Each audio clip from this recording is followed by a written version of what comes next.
রাসায়নিক সার ব্যবহারের ফলে আমাদের মাটি অম্ল হয়ে যাচ্ছে।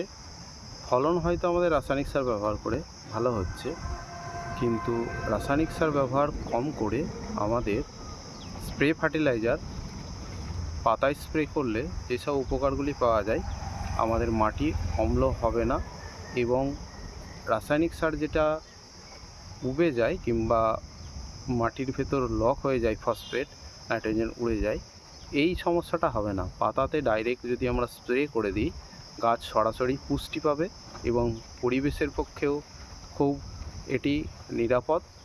আর পাতাতে সরাসরি পুষ্টি পাওয়ার জন্য গাছ তার ফলন খুব ভালো দিতে সক্ষম হবে। এই হলো রাসায়নিক সার এবং পাতায় স্প্রে সারের সুবিধা অসুবিধা। ধন্যবাদ।